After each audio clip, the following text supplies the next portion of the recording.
Hi, everybody, and welcome to Healthy Living. I'm Chef AJ, and my very special guest tonight is Dr. Neal Barnard. Dr. Barnard is an adjunct associate professor of medicine at George Washington University School of Medicine in Washington, D.C., and the president of PCRM, the Physicians Committee for Responsible Medicine.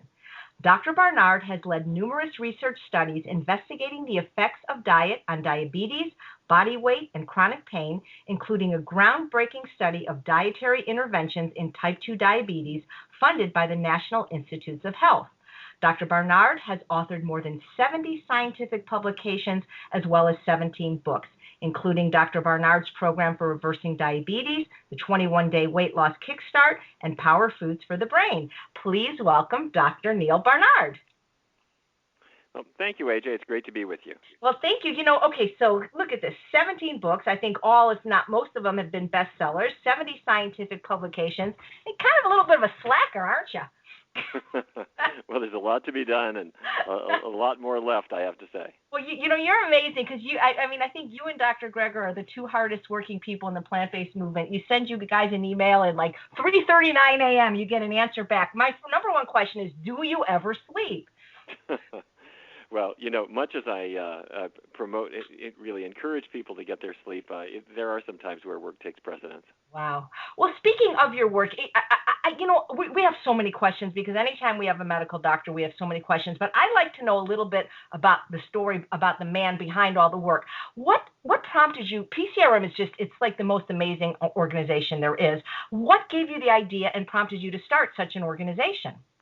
Well, it's actually a wonderful question. We just hit 30 years of age. The Physicians Committee for Responsible Medicine celebrated its 30th anniversary on April 16th of this year. And wow. What got me going with this was back in 1985, I was relatively new out of residency. I was practicing in New York.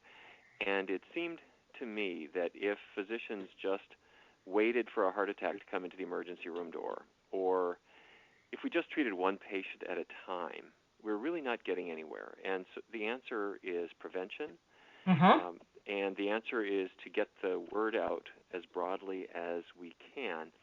And I thought that nutrition was underemphasized, as it still is, obviously. Mm-hmm. And then also I wanted to deal with some ethical issues in research. So I set up this thing called the Physicians Committee, thinking I would have maybe 10 or 12 doctors who would issue white papers on the issues of the day. And we've grown quite a lot. I'm happy to say we have about 12,000 doctors now, and a lot of lay supporters as well. So we've grown quite a great deal since that time. That's terrific. Now, you said nutrition was underemphasized. How much nutrition did you actually get in medical school? Well, when we got nutrition, there wasn't very much of it, and what there was sort of theoretical, like what is the molecular structure of vitamin C, or what does scurvy look like, as if you're ever going to see a case of it. And seriously, there wasn't anything like, what do you say to a person who's got hypertension about changing their diet, or how do you approach diabetes, or how do you help a person who wants to make some pretty serious diet changes, but they're having trouble, or they need some ABCs on how to get started. Really, that wasn't covered at all, and that was true for me, but that was really true for pretty much every medical student, and it's still the case today. There are some reasons why I'm optimistic for the future, but for now, we are not where we need to be at all. How do we change that, though, Dr. Barnard? Because, both my brothers are physicians, my grandfather, my uncles, cousins, nieces, and nephews. I come from a family of doctors, and when they graduate medical school, one of the first things I ask is, so what'd you learn about nutrition? And they really can't come up with anything other than, I think one of my nephews said, oh, well, when we have a burn patient, he has to have more calories. 4 years, that's all you know? I got to tell you, AJ, that's the truth. There are a lot of ways to change it, and one of the ways is right now at the Physicians Committee we are making some curricula for medical schools to use in the basic science years. That's when the students are parked in an auditorium and they're learning about what is diabetes and what is cholesterol. We're making now 4 modules, one on heart disease, one on obesity, one on diabetes, one on hypertension, and they're just slides or sets of really good PowerPoint slides that instructors can use and instructions how to use them. And our allies in this are the medical students themselves. They are the ones pushing to have this incorporated in the curriculum. So they are very helpful. And then we have 4 more of these for the clinical year. So when you're actually seeing a patient, what do you say about, say, Dean Ornish's work on heart disease? How do you approach that? So we're introducing that. And the other thing, that's sort of the carrot approach. The stick approach is in Congress. Congress right now is, there are 2 bills. One is called the Enrich Act, as in enriching your medical education. It would provide incentives for medical schools to include nutrition, and there's another similar bill that would push physicians in practice to include nutrition in their continuing education. So my hope is that this will move along. Having said that, AJ, I really think that a lot of doctors, if they just know that nutrition is important, they don't necessarily have to know how to do it. They have to know it's important, and they have to know to refer the patient to somebody who knows something about it. Right. So if the doctor knows nothing more than say, holy cow, your cholesterol's 250, I can prescribe you a statin, but why don't you see this dietitian, this health coach, read this book, guide them in the right direction. They don't necessarily have to show you how to slice asparagus. Mm-hmm. I don't think you really slice asparagus. I think you just cut the chips off. Yeah, that's probably true. See, I'm showing my lack of knowledge. I'm just teasing. Do you think the fact that nutrition is so de-emphasized in medical schools has anything to do with the fact that we have a multi-million-dollar pharmaceutical industry who treats these preventable and reversible diseases with medicines that cost a lot of money, and that if we got rid of some of these diseases, maybe they wouldn't make as much money? I think that the role of industry is especially pronounced for doctors. Once they're out of medical school, they get continuing medical education. In order to keep up their hospital privileges, in order to keep their licensure, they have to have continuing medical education. You can get it free. And courses all over the place. And who is going to pay for your dinner and a course? Who's going to pay for the speakers? The people who are going to profit from that, and that, of course, is the pharmaceutical industry.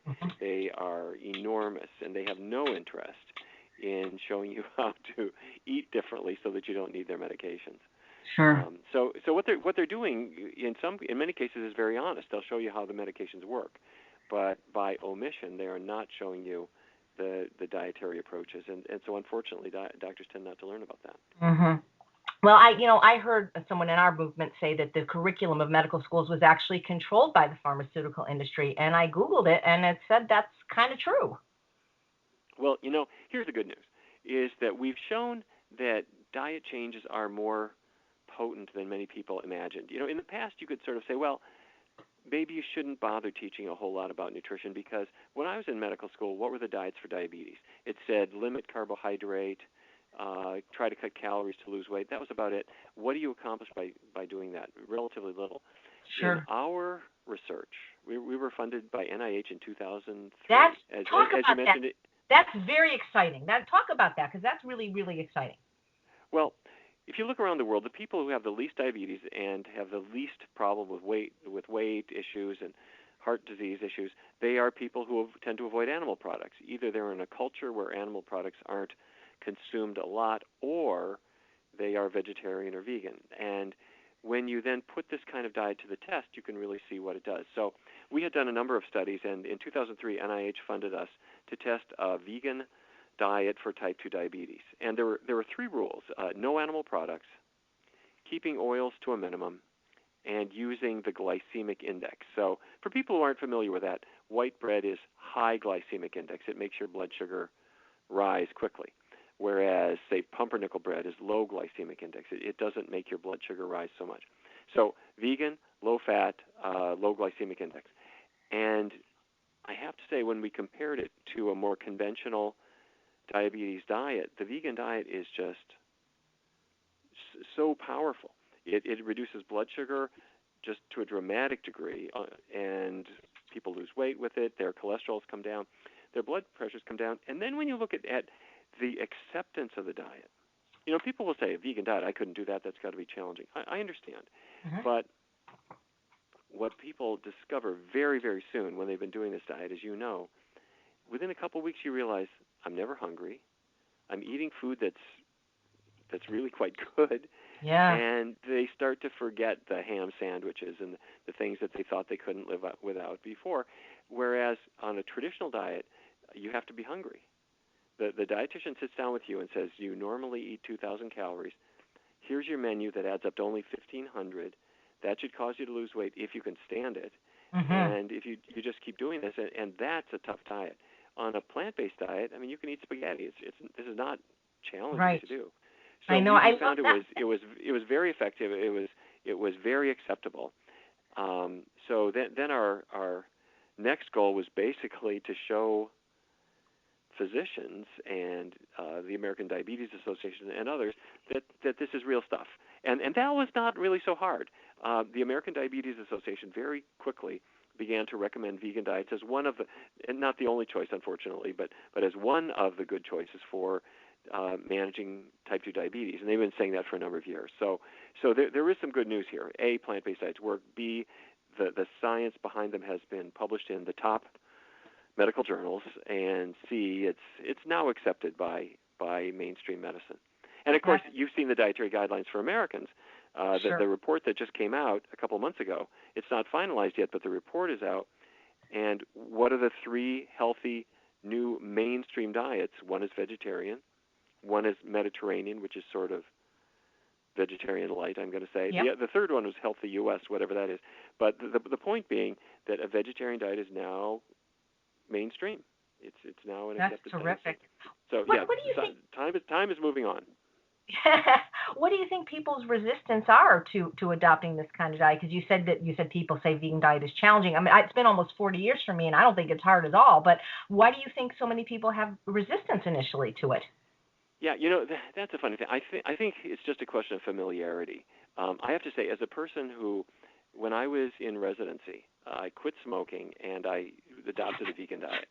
And of those two, let me just at the same time, like, because I was going to ask you, when did you first adopt a plant-based diet? Yeah, no, exactly. They were sort of close in time. I want to tell you, at the George Washington University Hospital where I trained, they sold Merit menthols in the hospital gift shop, and I bought them while my head of surgery was buying Marlboros. And I mean, we weren't idiots. We knew we had to quit it, but we figured, listen, if you're gonna smoke, menthol is better. I used to smoke. Menthol's way better. Let me just tell you right now. Well, I have to say, we weren't fools. We knew that it would cause cancer, but we also figured we had time. And so if you quit eventually, you'll be okay. And at some point, you get pulled out of your delusional state, and you quit, and we banned smoking in the hospital and all these kinds of things. But of those two, quitting smoking is hard. Adopting a vegan diet is really, really easy. But I think it's just a question of familiarity or preconceived notions. People might imagine that a vegan diet is eating nothing but lettuce or something like, these ideas people have. But I got to tell you, AJ, I grew up in North Dakota, and the diet that I grew up with was roast beef, baked potatoes, and corn. And that's what we ate. And it was a very dull, limited palate. And, chicken was sort of a little bit on the fringes of what we would eat. And nowadays, following a vegan diet, you can have Italian food, Chinese food, Mexican food, Sichuan, Hunan, Ethiopian food, Korean food, Vietnamese food. And if you told me that I had to give up all of those cuisines and go back to roast beef, baked potatoes, and corn, that is no way to live. So, but for a person who's just approaching a plant-based diet, because they imagine it's going to be unfamiliar taste or something unpalatable, I have a way that I introduce it. And I have to say, I've never seen anybody unable to do this. The first step is I just encourage people to just check out the possibilities. What are the foods you might like? You're not actually adopting a vegan diet, but you're just trying out this food or that food to see which ones you like. Then, once you have found them, step 2 is do a vegan diet all the way for 3 weeks. 21 days, no long-term commitment, but you do it for 3 weeks, and within that time, everybody's hooked. They feel better physically, their tastes are adapting, and that you just really want to stick with it at that point.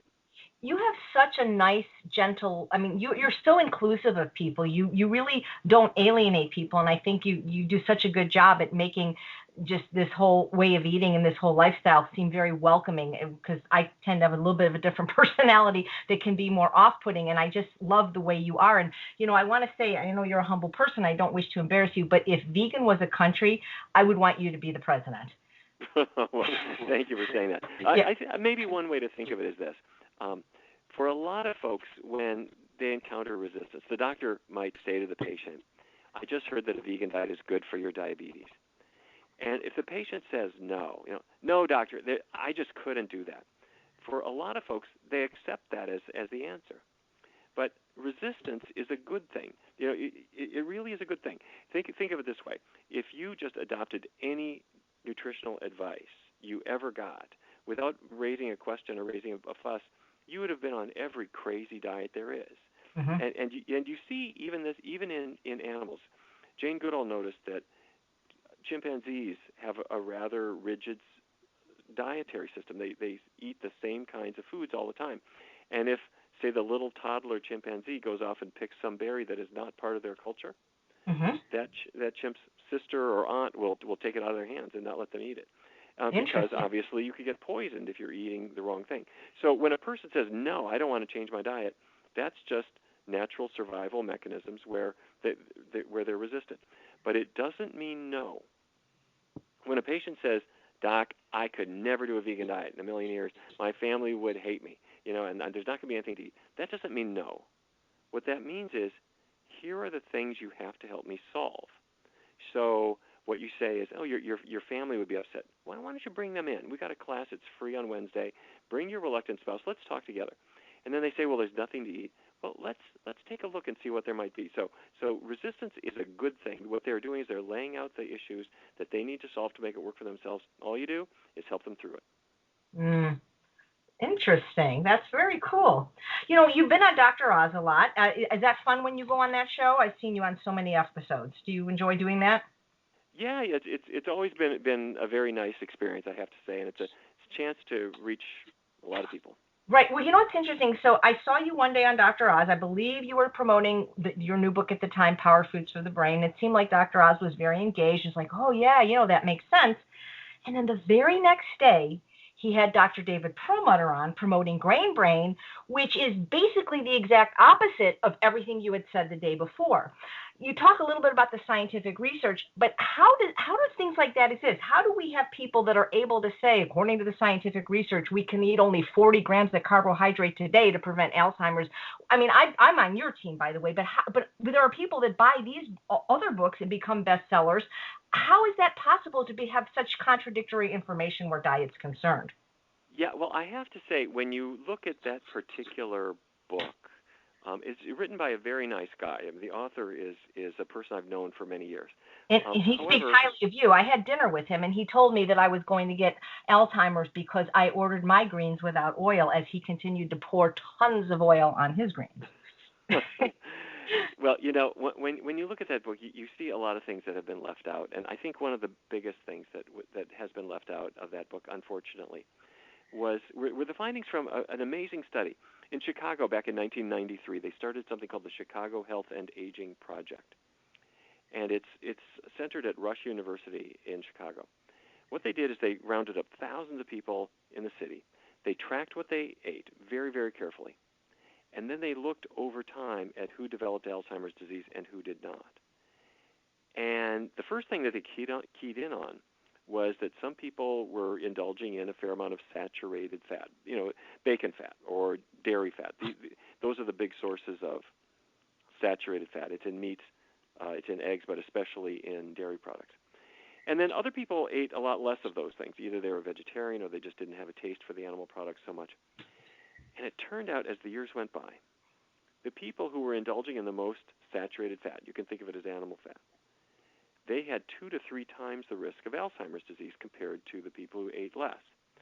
And then they looked at trans fats, the fats that are used in donuts and snack foods. Same story. The people who indulged in that had, roughly 3 times the risk, maybe even more, of Alzheimer's disease. And then they looked at the people who ate a lot of vitamin E-rich foods. Those are the nuts or the seeds, or there's also some in spinach and mangoes and some other foods. And vitamin E was protective. They started to discover all of these things that were very much the way 30 years ago we found the risk factors for heart disease, just by observing the patterns of people who had lower blood pressure, lower cholesterol, lower body weight. They had less heart disease. Same was true with Alzheimer's disease. And in fact, it was often the same things. saturated fat and trans fats, bad for the heart, also bad for the brain. Well, anyway, in that book that you mentioned, none of that is in the book. And I can't explain why or whatever, but from my standpoint, those are really, really critical. There's a whole lot more to it than that, but the good news is that this disease, Alzheimer's disease, which even a few years ago we had nothing, we would say it's genetic. Mm-hmm. But then we realized that even people at genetic risk, if they avoid the bad fats, they follow a healthful diet, it appears that their risk is cut quite dramatically as well. So we have power that we didn't have before. And I wrote Power Foods for the Brain, and I think that was maybe the reason they put me on the show, is because it was a novel thing that people had not heard before. You wear so many hats, Dr. Barnard. The speaking, television appearances. You've done so many wonderful PBS specials, doing research, writing. Do you love all of it, or do you really enjoy certain aspects of your job more and wish you could just do more of that? Well, I have to say, I think more just about what needs to be done. Okay. Sometimes I think it's sort of like the building's burning down and I've got to go in there. It's not that you enjoy it. It's just that This is what's got to happen. I mean, let's look at the world we live in. 2/3 of Americans are overweight. You start to get the beginnings of heart disease before people get their high school diplomas. We have 115 million Americans who have diabetes or prediabetes right now. About a half of all men, a third of all women are going to get some form of cancer. That's the human toll. For people who have a heart for animals, Americans now eat 1 million animals every hour. Oh, gosh. If you look at the effect, that's right, 1 million per hour. That is mostly chickens, but also every other animal people get their meat out. If you look at what we were doing to the Earth, 10 years ago it was controversial. Is there some climate change or not? Well, it is no longer controversial. And what is driving that? What is driving we know very clearly that animal agriculture is one of the biggest drivers of climate change and of pollution. And now, of course, in California, the whole question is we've got to be careful about water. What's the biggest waster of water? It's not somebody washing their car. Yeah. My feeling is vegans ought to be able to wash their car and water their lawn all day long, because the meat eaters are the ones. The meat eaters are the ones who are using the most water. Not just that cows drink a lot of water, which they do, but all the irrigation you have to put on all the feed crops, it dramatically dwarfs all the domestic uses. Oh. So anyway, whether you're concerned about your health, you're concerned about animals, you're concerned about the environment, a plant-based diet is the way to go. I know. It's just really such a win-win-win for everyone. I have this program called the Ultimate Weight Loss Program, and there's a lot of people in it that are parents of school-age children. And I don't have any children. It's probably a good thing I did, because I would probably be burning down the schools when I hear some of the things about not only what the kids are being served, but the way that some of the teachers interact with these parents. They have raised plant-based children, and their teachers have actually told their children that the vegan diet, the plant-based diet, isn't healthy. To me, that sounds like it should be against the law, because, there are people that are plant-based for religious reasons, and you can't argue with someone's religion. So how can these teachers get away with telling the students that their diet's not healthy? And is there anything these parents can do about it?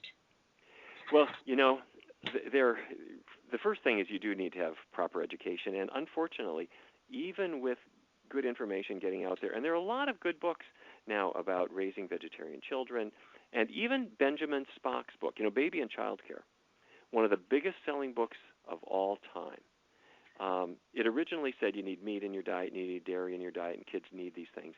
In the 7th edition, Benjamin Spock said, I was wrong.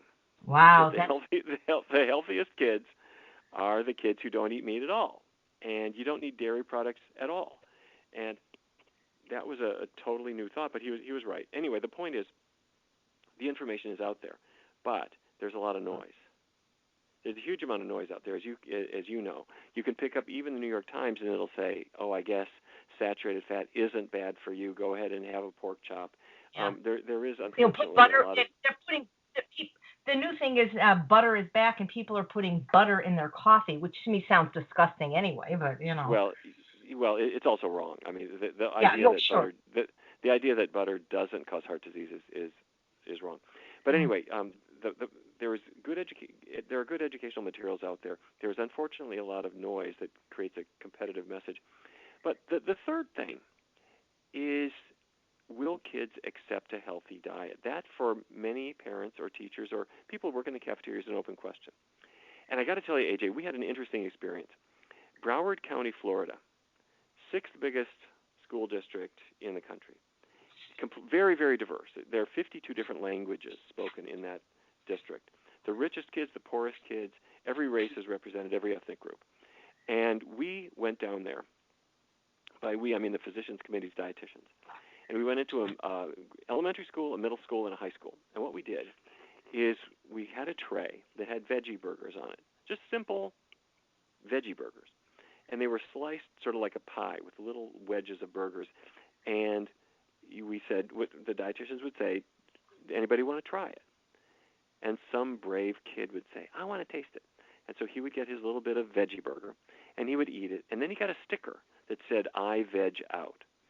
And the other kid said, where did you get that sticker? And he said, that lady gave it to me. And so they would go over, and she'd say, well, do you want your veggie burger? Yeah, of course I want it. And then they would take it, and all the kids found, it tastes all right. Then the next day, that sticker is in the cafeteria line with the veggie burgers next to it. And it outsold everything else. And then we did, it outsold chicken nuggets and pizza and everything. And then we did it again with veggie chili. Same story, instant hit. And then we did it with beans and rice, which I thought, is this going to really go over? And the answer is, sure it does. And so kids will eat healthy foods if you make it reasonably well, and if you promote it correctly, and also if you don't have a whole lot of stuff competing with it. Yeah, that's the hard part. Kids will eat in a totally healthy way. So I am not one who believes that you have to serve junk foods to kids because they won't eat anything else. I think exactly the opposite is true. We should provide a healthy. You should only provide in schools things that you would want your child to eat at home. Amen. You gave me a great idea, Dr. Barnard. I'm going to start getting some stickers just to see if I can get my husband to eat more vegetables. This is going to be great. See if it works. Excellent idea. Go for it. Well, it's taken me so long to write one book, and I'm struggling to write my second. You've written 17 books. Is there? I know it's a kind of a silly question because people will say, well, how do you pick your favorite kid? But is there one that you're particularly passionate about or proud of, or maybe that meant more to you, or that you liked a little bit more than others, or just they're all great? Well, thank you for asking about that. I write them because I feel there's something that has to be said. And my diabetes book, Dr. Neal Barnard's Program for Reversing Diabetes, I wrote that because people continue to imagine that diabetes is caused by eating starch. And, they ignore the fact that in Japan, when the diet was a rice-based diet, there was very little diabetes. And then when McDonald's and the other fast food chains came in and meat, chicken, cheese became more popular and rice became unpopular, that's when diabetes started becoming an epidemic in Japan. Anyway, I wrote that book to show how you use a healthful diet for diabetes, for treating it, and also for preventing it. So that, to me, that was an important book. And my most recent one, Power Foods for the Brain, is all about the Alzheimer's. And I just thought that was important because these are things that people don't yet really understand very well. Absolutely. And your PBS special was also about diabetes, was it not? That was a terrific special. Yeah. That was the first one, and I have to say that was a funny experience. They called me up and said, would I do this show? And I said, who in a million years would want to watch a TV show about diabetes? Everybody. And, well, apparently, the show has aired in the communities across America 6,000 or 7,000 times. It's a terrific special. So it was really a nice experience. And then I did another one for them on weight control, and we did another one also on Power Foods for the Brain. So it's been a nice partnership to get the word out. You're really a vegan rock star, and it's funny because I'm going to throw this question in. It may be silly, and please never feel you have to answer any question you don't want to. But somebody wrote, why does Dr. Barnard always wear a suit? And I feel like saying, because he's always on television. He's got to wear a suit, It's funny you'd ask that. Why do I always wear a suit? I was asking myself that same question this morning. It was about 7:30 in the morning.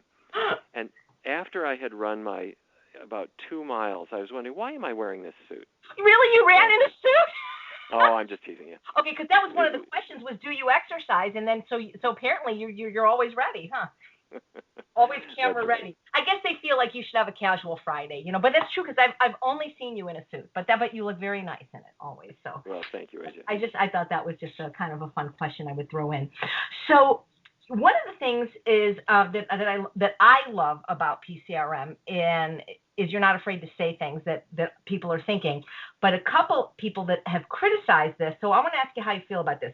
You do some really interesting billboards that get people's attention, as well as some commercials. And one of the commercials you had a while back, which I thought was absolutely hilarious because I have a sense of humor, was about how you on an airplane you could pay to sit next to a vegan. Do you remember that commercial? Yeah, I sure do. And I thought it was hilarious. And, the idea is that vegans are naturally more slender. And so that if you pay extra, because now, as you know, most people, I fly every week and people really are overweight or obese. And if you're stuck in that middle seat in Southwest, it can be quite uncomfortable. And so the idea was you pay to sit next to a vegan because they're going to be slimmer. And there were these heavier gentlemen, like, I thought it was clever. I thought it was well done. And, but apparently some people that were vegans didn't like it. And I thought it was really funny. What is your take on that? Like, because do you think that things like that are more inclusive, or do they alienate? I mean, just what's your take? Because I personally loved it and thought it was hilarious. I posted it on my Facebook page at the time that I was on Facebook. I'm not on it anymore. I had like 5,000 friends, and people were unfriending me, saying I was fat shaming, and how could I? So tell me what you think about that. Yeah, well, it was made for the reason that you said. We thought it was going to be a lighthearted view, and this funny idea that an airline would offer this service that you could sit next to a vegan.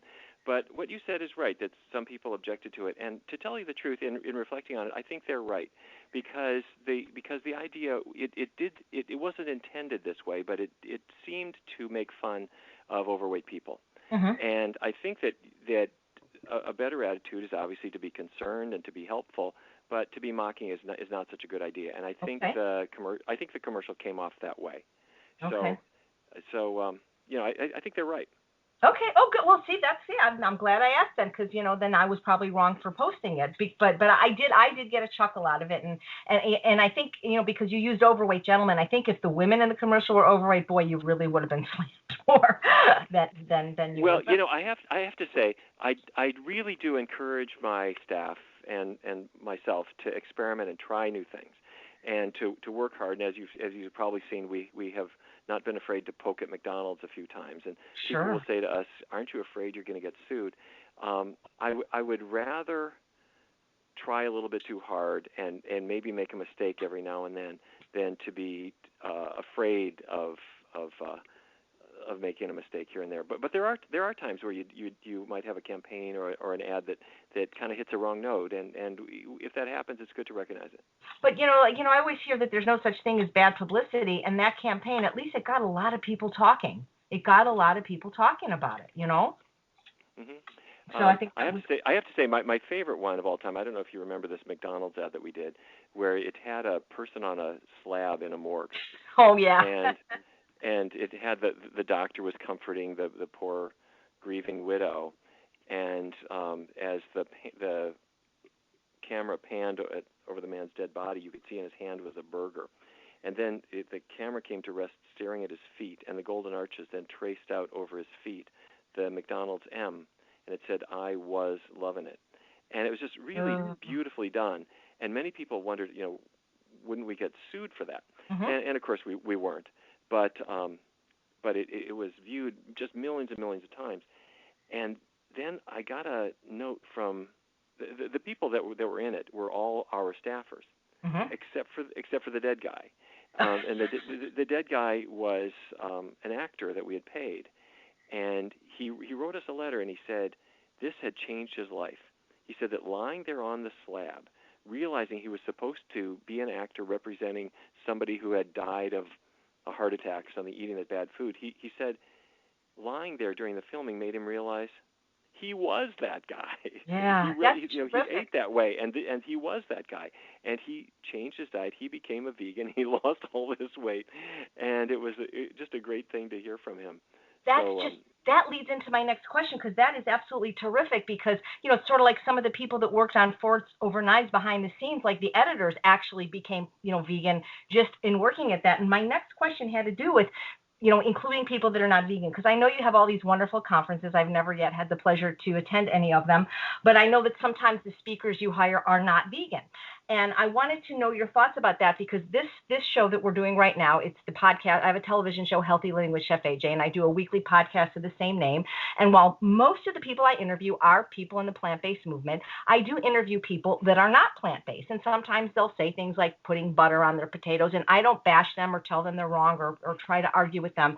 And then I've been criticized by saying, well, why are you having people on the show that aren't vegan? And I feel that if I'm only preached to the choir, I can't even have a conversation with some of these people. Does that make sense? And I'm wondering what your thoughts on that, because even today somebody said, oh, well, thank God you're interviewing Dr. Barnard, because I do interview people that have expertise in other areas that I find extremely interesting. And yes, they're not vegan. And I wonder if I need a disclaimer. And so your thoughts on including people that are not vegan in our... Listen, AJ, you're doing a fine job, because everybody you've ever had on the show has either been vegan or pre-vegan. So you're doing fine. I wouldn't worry about it. And everybody you have who is vegan at one point was not a vegan. Right. That's what Ray Sikora says. See, I love that. Everybody. Don't worry about it. Yeah. But this gives me a chance to plug our conference. We are doing a conference here in Washington, July 31st and August 1st, right when the city is at its most sweltering. Everybody should come here. It's the International Conference on Nutrition and Medicine. And it's all focusing this year on cardiovascular disease. And the very first speaker is coming from Australia, and the second speaker is coming from Louisiana. And I just want to tell you a little bit about what they're going to say. The one from Louisiana is going to say, heart disease does not begin when you're 50 years old and you have a heart attack. It begins in childhood. And the reason they know that is when you look at these tragic cases where, say, a kid was killed in a car accident, for example. When you look in their arteries, you see the beginnings of heart disease. And you can see that because the kids have been eating bacon and chicken and cheese and so forth. And if those kids had been raised on a plant-based diet, you would not see that. Yeah. But the first speaker, the one from Australia, is going to say, not only does it begin in childhood, the research that he has done. Uh-oh, you're going to say in utero?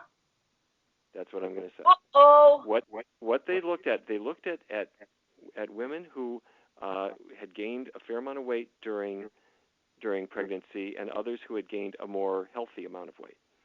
And they could show that those women whose eating habits led them to gain extra weight, when you looked at the babies at birth, you can do a sonogram of the baby's aorta. You can actually measure the thickness of the aortic wall, and you can show that a child who has been born to a mother who has not been eating in a very healthy way, they already have the beginnings of aortic wall thickness that spells heart disease. Now, the beauty of this is incredible. As Dean Ornish showed, as Dr. Esselstyn showed, it's a two-way street. If that child, their arteries are going to return to normal. But, of course, that's not what happens. What typically happens is an unhealthy mother gives an unhealthy diet to the then increasingly unhealthy child, who becomes an unhealthy adult. At any point in time, you can start to turn things in the other way. And for people to realize that this process starts in childhood, starts even in utero, what's the lesson? The lesson is you've got to have healthy foods from day one. You've got to have healthy foods in schools. You've got to have healthy foods in businesses. And if we do that, we really have power we didn't have otherwise. It's not all genetics that manifest in midlife. That is absolutely incredible. So anyway, I was making a plug for our conference, and I do want people to go. At our website, pcrm.org, you'll see the International Conference on Nutrition and Medicine. Please bring 100 of your closest friends, and you're going to see just a tremendous amount of information. And on the second day of it, Marco Borges, who is the trainer to the stars, trained Beyonce and all sorts of other J-Lo. He's friends with just about everybody. Is going to come and do a training for us, and it's really going to be a blast. That's amazing. And I would imagine if there's any professionals listening, they could get CEUs for this conference? Oh, absolutely. Doctors, nurses, dietitians, physician assistants. We're partnering with George Washington University on it, so yes, you get continuing credit. Gosh. And every meal is a plant-based meal, and it's Yay. going to be a lot of fun. It sounds absolutely amazing. It's right down there near the White House, and in the middle of July, it's a perfect time. So, you mentioned what your books that meant the most to you. The one that meant the most to me, I love a lot of them, but I think my favorite is Breaking the Food Seduction, because having been a food addict and running a weight loss program, I think it's such an amazing book. And then the YouTube that complements it, How to Magnetize a Baby. That's just, how did you do the research for this? Sugar, chocolate, meat, dairy. How did you find out about these things being so addictive? Like, was this something, because you don't seem to have ever been overweight yourself, so where did you get the interest to propel you to look at this subject? We were doing one of our diabetes research studies, and I would see patients who had adopted a plant-based diet, and they would say, this is so great, I'm losing weight, and my blood sugars are getting better, and I'm coming off my medicines. Everything was great. But you would have some of them who would say, I would really love some cheese. Mm-hmm. And they seem to be just drawn to cheese in particular, specifically, not ice cream, not milk, not yogurt, specifically cheese. And I thought, wait a minute, you're having all these health benefits. Why is it you pine for the food that made you sick? Mm-hmm. But they do. And it started sounding to me like an alcoholic sort of pining for their last vodka tonic. And so I started thinking, what is it about cheese? And digging around, eventually we discovered what it is. And as you know, that when you make cheese, you take milk and you concentrate the protein and concentrate the fat. You get rid of all the water and the lactose, that all comes out. So it's just protein and fat. The protein, casein, that's in milk is concentrated in cheese. In your digestive tract, it breaks apart to produce little opiate molecules called casomorphins. Derived morphine-like compounds, casomorphins. They enter the bloodstream. They attach to the same receptors in the brain that heroin attaches to. So I'm not saying that they are powerful narcotics. They're not. They're weak narcotics, weak opiates. Just strong enough, we believe, to get you hooked. Mm-hmm. And strawberries, you like a strawberry, but you never ate 35 strawberries. But there are certain foods, sugar, Mm-hmm. chocolate, cheese, meat, where either people tend to overdo it on them. I ate the 35th sugar cookie in a day. Sheesh. Or the flip side of that is really craving it when it's gone. So a guy says, I'd rather die than give up my grill. That's sort of addictive talking there. But it's not vegetables, not fruits, not beans, never. Not grains. It's never whole. And the way I think of it is, water is not addicting, but you need water. You have a homeostatic mechanism that makes you want water, but you never are just craving it unless you actually just need some. Mm-hmm. So the things that people tend to get addicted to are not things they have a physiological need for. You don't crave water. You don't crave oxygen. These are things that you just tend to take in. So you're not going to crave vegetables and fruits and beans. You just find them satisfying. Sure. Things that for which you have cravings, and things that people get addicted to are things that are perverting brain chemistry. Right, and you can't really crave something you've never had. Somebody that's never smoked never craves a cigarette. Well, and that is a good reason for avoiding this idea of moderation. I think my kids should have the same experience as everybody else, so feed them some junk. Once you're familiarizing them with these things, you wouldn't shoot your kid up with heroin just so they could be like everyone else. You should. It's better to, in some cases, build a fence around things that are unhealthy and not tempt yourself. Right. Well, because, I've interviewed some people on food addiction, and they say it's not really food addiction. It's the refined food addiction. It's the processed food. Like you say, nobody ever gets addicted, to broccoli slaw or things like that. It just seems so many people these days suffer from what they're calling food addiction and emotional eating. And I think the answer is the plant-based diet. That's what I say. Well, Victoria Moran, I think, wrote about this in a really beautiful way, where when in her book from years ago called The Love Power Diet, and the work that she's done since, really says two things. One is you really do have to get some support to deal with whatever it is that emotionally is driving that addictive behavior. But the other piece of it is you got to be on a healthy diet, and that is a plant-based diet. And the other piece of this is you do not have to have a bad childhood or to have been traumatized or anything like. You don't have to have weak will in order to be addicted. Sure. Your brain can get addicted, no matter who you are.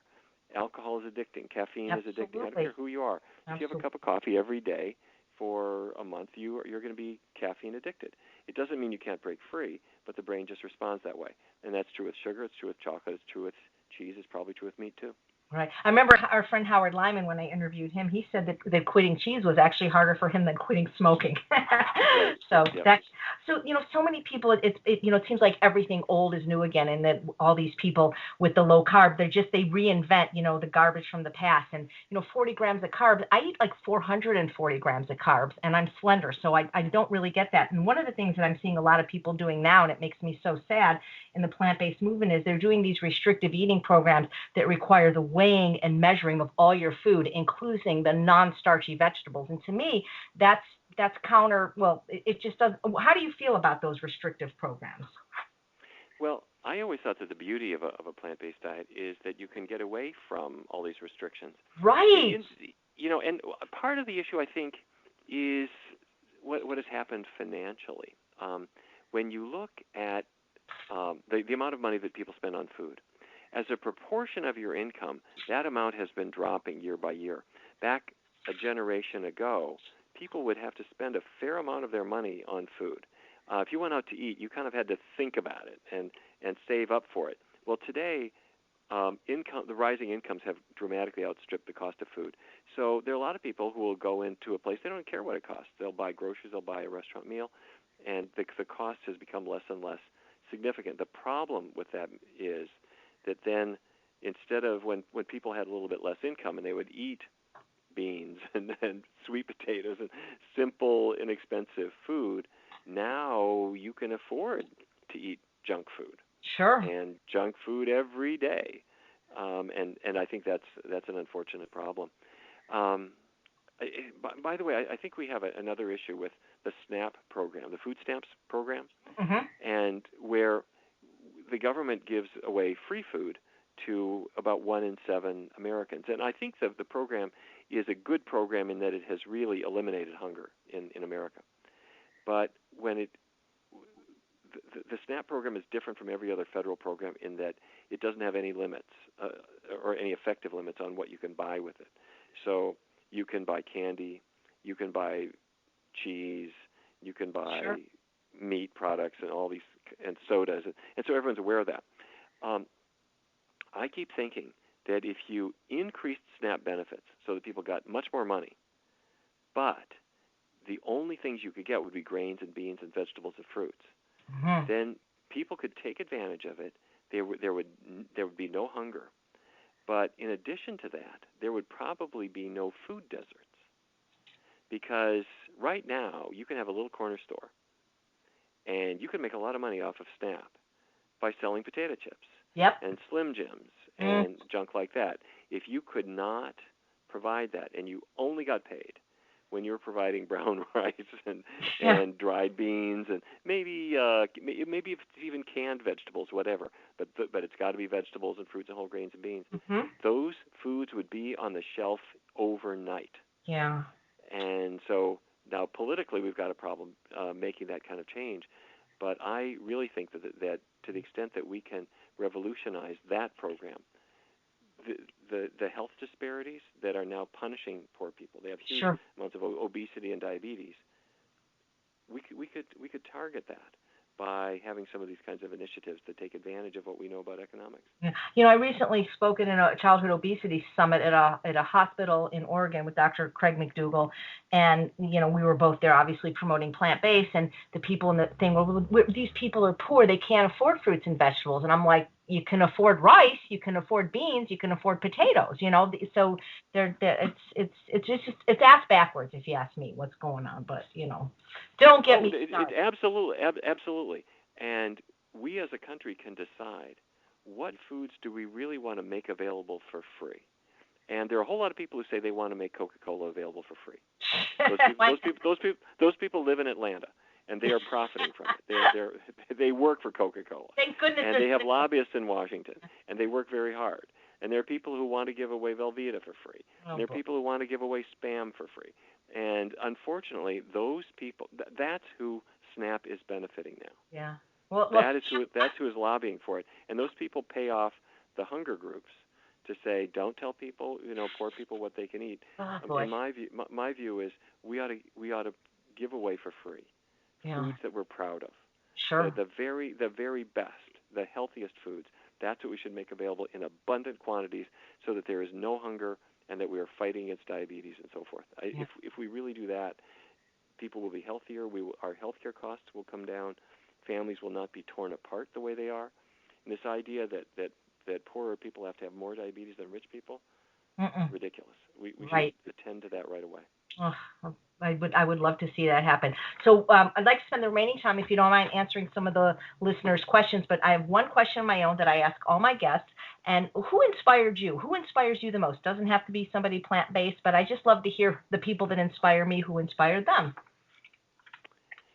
Well, I have to say there are maybe 3 people that have been real heroes of mine. There are lots of wonderful people. I mean, I could mention people like Dean Ornish and John McDougall and Caldwell Esselstyn and Colin Campbell, and there's so many terrific people. But I might mention just 3 really quickly. Dennis Burkett is the fiber guy. Sure. Yeah, the fiber guy. He's the one who discovered the value of fiber in the diet. Years ago, I called him up and I wanted to ask him a question, and he's lived in England.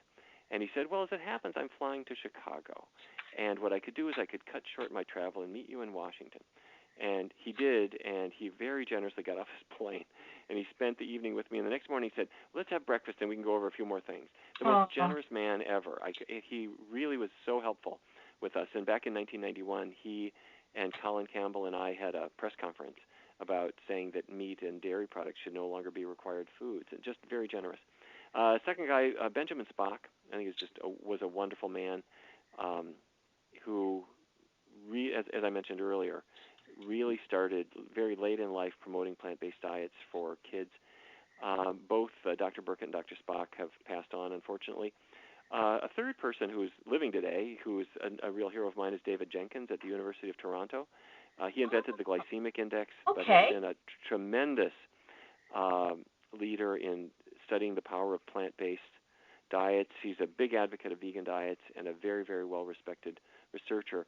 But there are lots of folks, and there's a younger generation of leaders out. This morning I was talking with Rob Ostfeld from Montefiore. Oh, my gosh, yeah, I love we had him on the show. Yeah, he's fantastic. Just a terrific guy. And you mentioned Craig McDougall, who's also wonderful, just like his dad.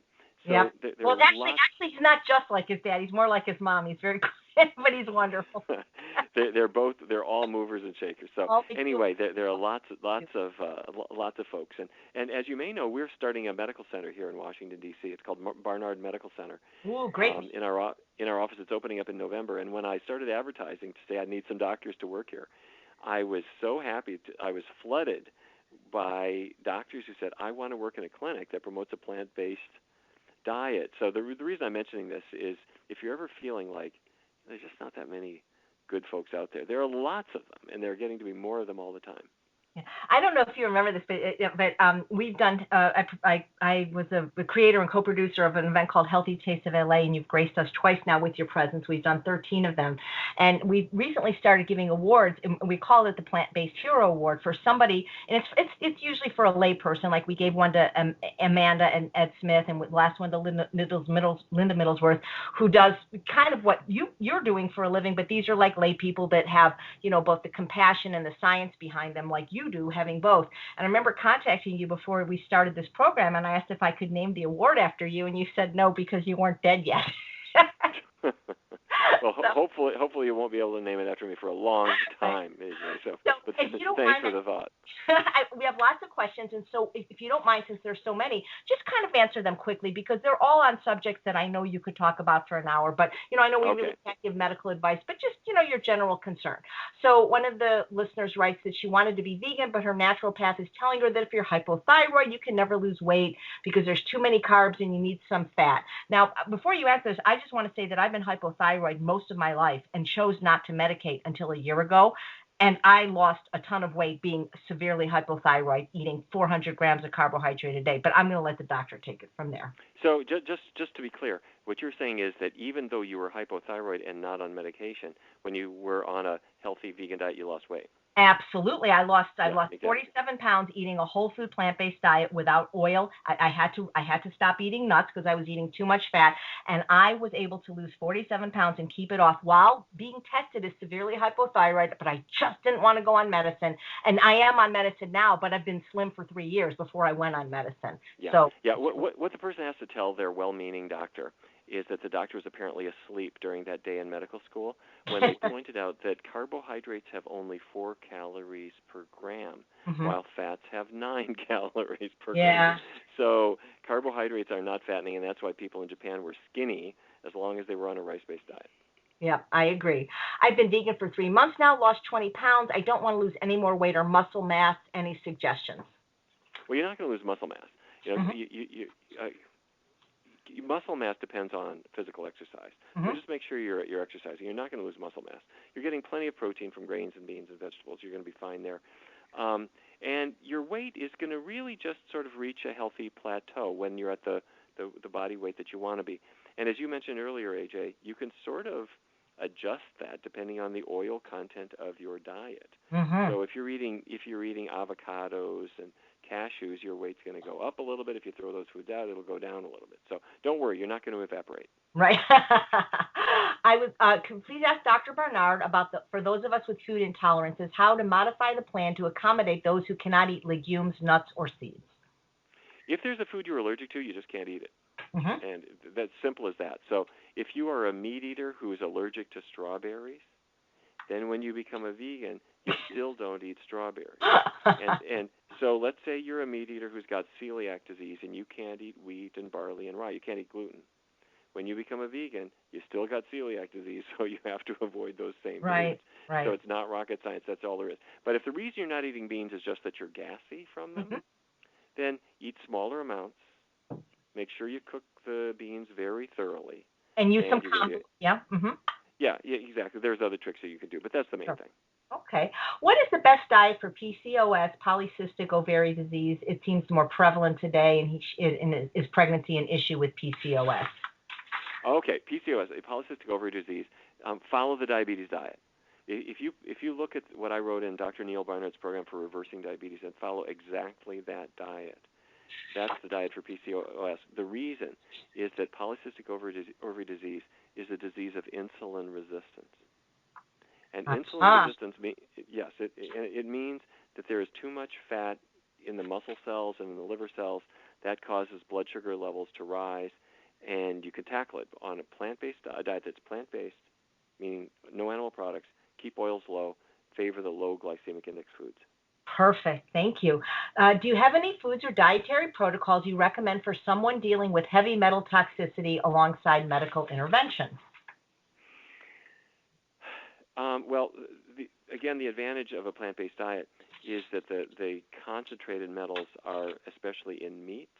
Everyone's aware of the iron in meat, but also fish and shellfish, often very high in copper, which we now know is linked to Alzheimer's disease. So a plant-based diet, there's plenty of iron in vegetables and fruits, but it's in the non-heme form. So your body will absorb more if you're low in iron, but it absorbs less if you're high. So you generally want to get plant-based. You want to get your nutrition for plant-based diets. Without sounding biased, I think whatever the question, the plant-based diet is the answer. Yes, and of course it can be refined, but if a person still is eating animal products, they need to get into. I don't think of a vegan diet as the extreme end of dietary exploration.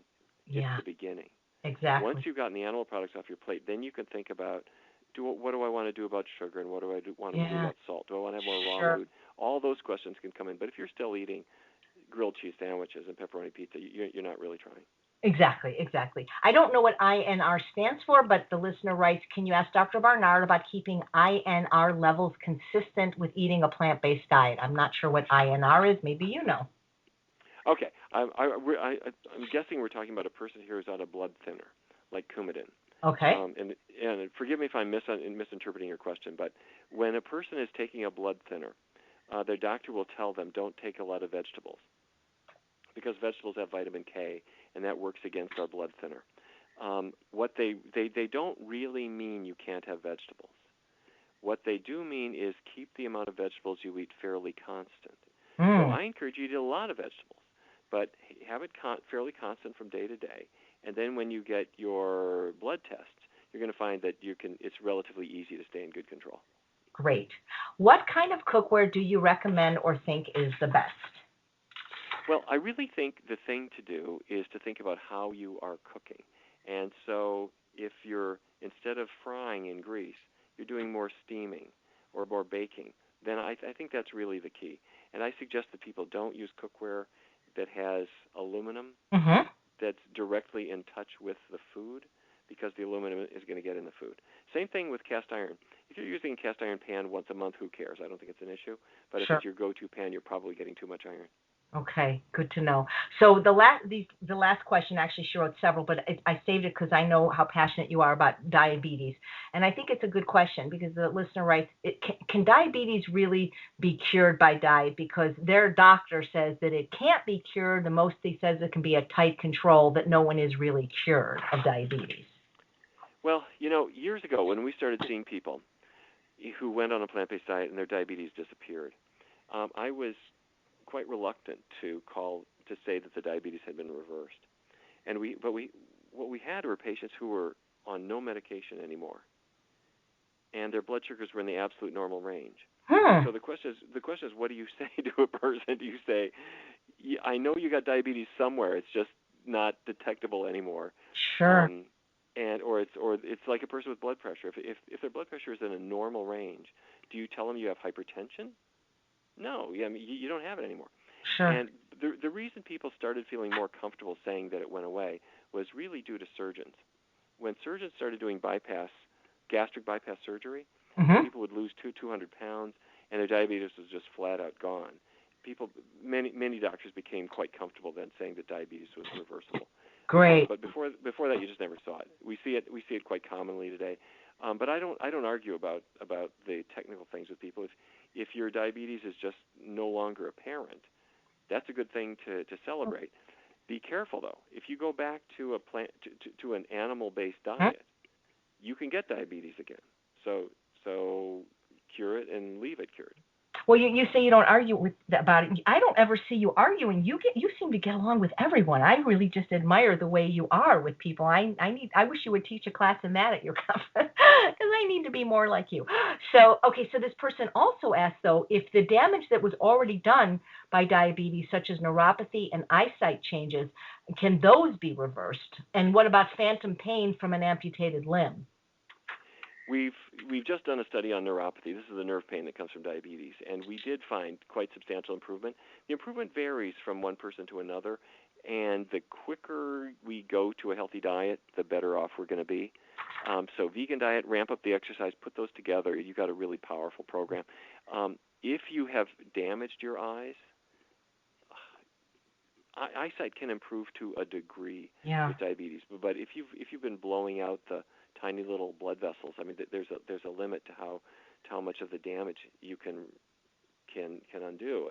If you've had a foot amputation, your foot's not going to grow back. Right. But on the other hand, let's stop the damage at the point that we're at and heal to the extent that we can, whether it's the coronary arteries, the eyes, the kidneys, wherever. I spent years as a voluntary culinary instructor at the Braille Institute, and almost all the people there went blind because of type 2 diabetes. And when we gave them the plant-based diet, this wasn't a scientific study, they all, either got off their insulin or required less. And so, I've seen this work in my life, so it's sure worth a try, and it's sure better than all those medicines, if you ask me. So I saved this question for last because I think I can answer it, but I'm going to see what you say. And a lot of people feel these sentiments, and it touches my heart the way it's written. The longer I have diabetes and its associated complications, the more discouraged and depressed I am becoming. It appears I'm addicted to sugary processed foods. How do I overcome this mental, emotional, and physical addiction permanently? I think you get in my ultimate weight loss program, but I'm going to see what the doctor says. Well, I'm going to second that. I think that's really the thing to do. Yeah. And what we want to do is to follow as healthful a diet as we can. Plant-based diet, keep the oils to an absolute minimum, low GI foods. And if you say, I've got some addictive behavior going on, I think it really pays to have the support of a group. And that can be a class. Mm-hmm. It can be a support group like Overeaters Anonymous, whatever it is. But to get the support of other people, don't be the Lone Ranger. We learned that with alcohol. We learned it with tobacco. We learned it with drugs. If you get the support of a group, that's the answer. Wow. I know you are so busy. You probably are either flying somewhere or speaking somewhere or writing another book. So I can't tell you, Dr. Barnard, how much I appreciate your time. This has just been such a comprehensive, people that are listening and those that will listen to the replay, there's so much that you said that people are going to really learn from these things that you said. I've learned so much myself. And I just thank you so much, just not only for your time tonight, but just for what you do for this whole plant-based movement and for all the animals in the world. And I love you. I do. You're just awesome. And many of the calls and the questions that came in where I don't have a question, just tell Dr. Barnard I love him, because you really have touched so many people's lives and helped so many people. And so thank you so much for that. Well, that's very kind of you. Thank you for all that you're doing too, AJ. And I look forward to talking with you again before too long. Great. I'm just your little soldier. Thank you so much, Dr. Barnard. Thank you, everyone, so much for listening to Healthy Living. I'm Chef AJ, and I make healthy taste delicious. Good night, everyone.